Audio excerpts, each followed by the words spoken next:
আমরা একটা গুরুত্বপূর্ণ বিষয় আমাদেরকে একটু মাথায় রাখতে হবে। সাধারণত আমরা বাংলা বাক্যে কোথাও কেউ বা কোনো জায়গায় কেউ আছি, আছো, আছে, আছেন যখন বোঝাবে, তখন আমরা কিন্তু সেখানে এম ইজ আর ব্যবহার করি। কিন্তু সাধারণত বাংলা বাক্যে কোথাও কেউ বা কোনো জায়গায় কেউ ধরিয়া আছি, আছো, আছে, আছেন বোঝায়, তখন সেক্ষেত্রে কিন্তু আমরা ব্যবহার করব হ্যাভ বিন আর এইটা কিন্তু খুব গুরুত্বপূর্ণ, মাথায় ধরে রাখবে এবং এটা মনে রাখবে সবাই।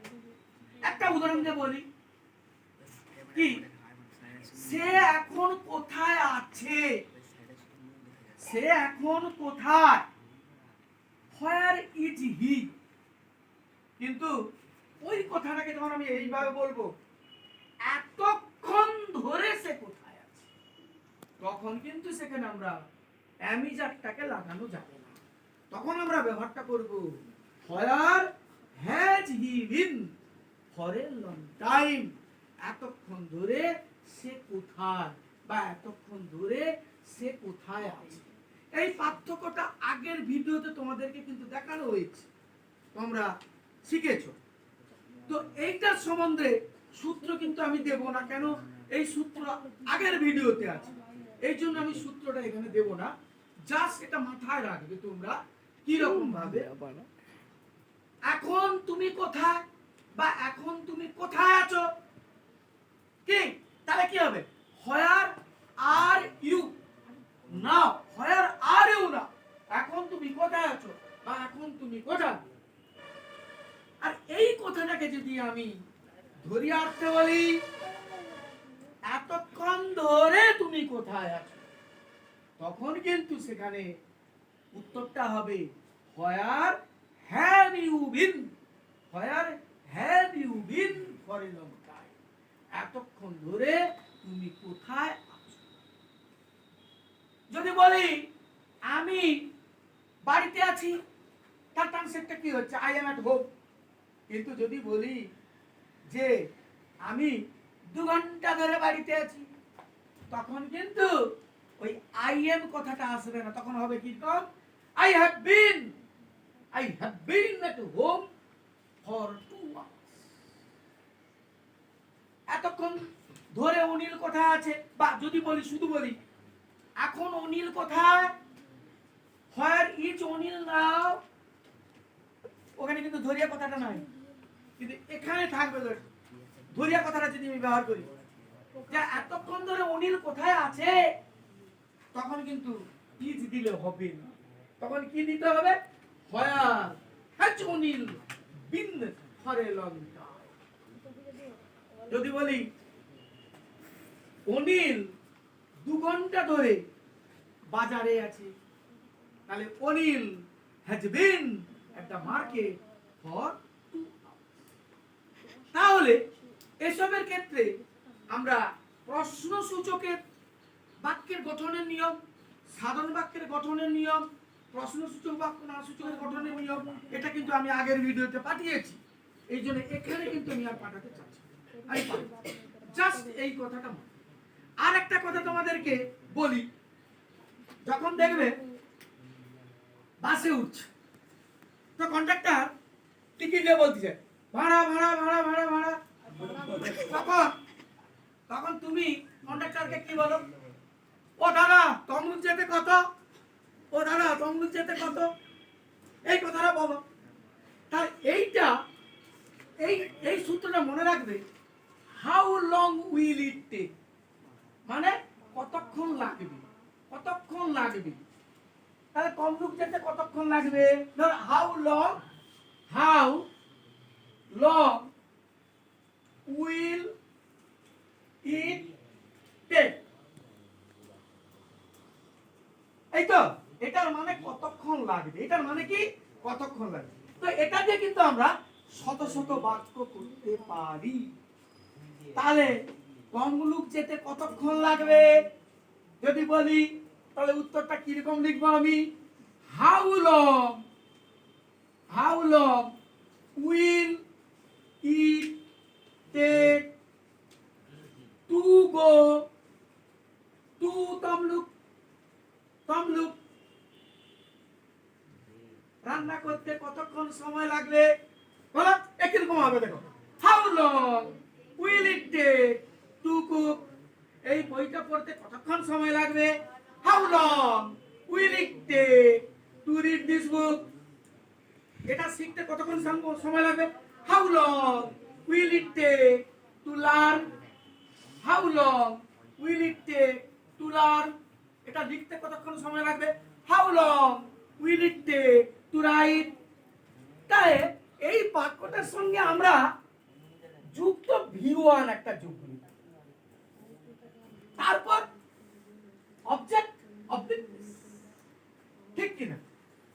তাহলে কোনো কিছু করতে কত সময় লাগবে এই একটা সূত্র। আমরা যদি আরেকটা তোমাদেরকে ক্লিয়ার করে বলি, এটা না বুঝালে তোমরা বুঝতে পারবে না। তুমি এখানে কতক্ষণ ধরে আছো, না এই পার্থক্যটা একটু বুঝবে তো সবাই। যদি বলি তুমি এখানে কতক্ষণ ধরে আছো, এটা আমাকে লিখতে হবে, কিন্তু না লিখলে হবে না। তুমি এখানে কতক্ষণ কতক্ষণ ধরে আছো, ধরে আছো, বুঝছো? এখানে কিন্তু মেন ভার্ব নেই, নাই। তাই কতক্ষণ ধরে ইংলিশটা কি হবে? How long. হাউ লং এটা কি বাক্য? প্রশ্নসূচক বাক্য। প্রশ্নসূচক বাক্যের ফর্মে কি পিউ? প্রশ্নসূচক বাক্যের ফর্মে কি ছিল? How long. তারপর কি ছিল বলো? হাউ লং এর পর কি ছিল?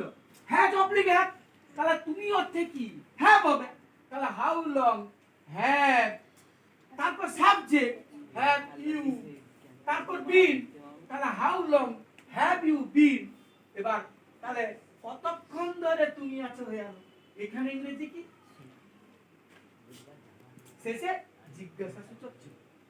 তুমি তার উত্তর দিচ্ছ আমি এখানে আধা ঘন্টা ধরে আছি। তাহলে আমি আছি এখানে, তাহলে ঘড়ি অর্থ আসছে, কিন্তু আমি এখানে আধা ঘন্টা ধরে আছি। তাহলে I have been here for half an hour. ওর সঙ্গে আরেকটা পার্থক্য বলি, তুমি এখানে কতক্ষণ ধরে অপেক্ষা করছো। যদি বলি তুমি এখানে কতক্ষণ ধরে অপেক্ষা করছো, এই তো। এখানে কিন্তু মেন ভার্ব আছে, ওখানে কিন্তু মেন ভার্ব নেই। আচ্ছা কি নেই? তাহলে এর উত্তরটা কি হবে? আমরা প্রেজেন্ট পারফেক্ট কন্টিনিউয়াস টেন্স শিখেছিলাম, মনে পড়ে? হ্যাঁ, ধরি আবার যাবাত ইতেছি, ইতেছ, ইতেছে, ইতেছেন বোঝাতে আমরা ব্যবহার করব প্রেজেন্ট পারফেক্ট কন্টিনিউয়াস টেন্স। তাহলে এটা কিন্তু প্রেজেন্ট পারফেক্ট কন্টিনিউয়াস টেন্স। দেখো ভালো করে লক্ষ্য করো, তুমি এখানে কতক্ষণ ধরে অপেক্ষা করছো, ওই যে ধরে, ওই যে ধরে কথাটা আছে, সেই জন্য এটা কি প্রেজেন্ট পারফেক্ট কন্টিনিউয়াস টেন্স। তার সূত্র হবে কি রকম? তাহলে উত্তর সেই হাউ লংটাকে আগে বুঝাবো। তাহলে হাউ লং আগে বলো, এটা কি বাক্য? এটা প্রশ্নসূচক বাক্য। তাহলে হাউ লং, এবার তুমি আছে আগে কি হ্যাঁ তো নাকি প্রমিলা? হ্যাঁ তো। তাহলে how long have, how long have, তারপরে ইউ, তারপরে বিন, তারপর কি ভার্বের সঙ্গে আইএনজি যোগ, বিন ওয়েটিং, WAITING ওয়েটিং। তাহলে how long have you been waiting? তুমি কতক্ষণ অপেক্ষা করছো, এবার ঘড়ি অর্থে ফর আসবে। তাহলে how long have you been waiting for here? How long have you been waiting? কতক্ষণ ধরে অপেক্ষা করছো এখানে? How long have you been waiting?